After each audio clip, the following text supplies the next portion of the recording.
Hey guys, let's talk some more about budget instruments because that's obviously my most favorite topic in the world.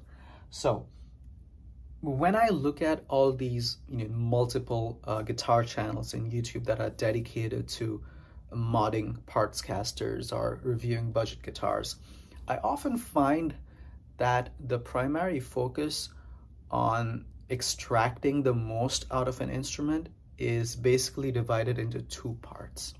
The first part is tweaking its playability. That involves doing a setup, doing a fret dressing, doing other minor surface upgrades, sanding the back of a neck and all that stuff. And then the other part is upgrading it, which is upgrading tuners, upgrading the nut, upgrading the electronics, the pickups. And I want to approach exploring budget instruments from a different perspective. I want to see what we can do with everything in stock.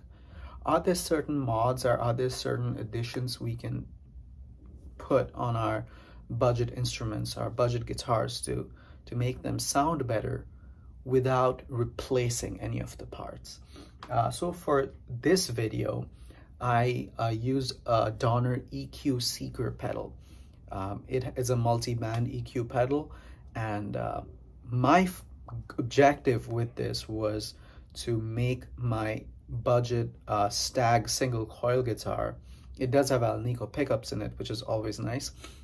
My intention was to make that guitar sound as close to my Epiphone ES339 as possible. So what I did was I boosted the mids significantly, so around the 500K range, and I'm probably gonna drop a picture somewhere at this point, but I did boost it at the 500K, 500 to 250, around that range. And then at the 2K range, I did a sharp decline. I feel like if there was a fader for the 3K option, the tone would come even closer, but I'm actually halfway pleased with how close I was able to get. My rig was very simple. It was my guitar directly into the EQ pedal, directly into the Boss Katana MK2 50 watt. And I used the room mic to capture the sound. A lot of you might be thinking, why didn't you just use the onboard EQ? Because if you go into the Boss Tone Studio, you can actually put the EQ before the amp. Now, maybe my ears tend to bluff me. I've tried that, but I feel like if I can modify the source signal before it even reaches the amp,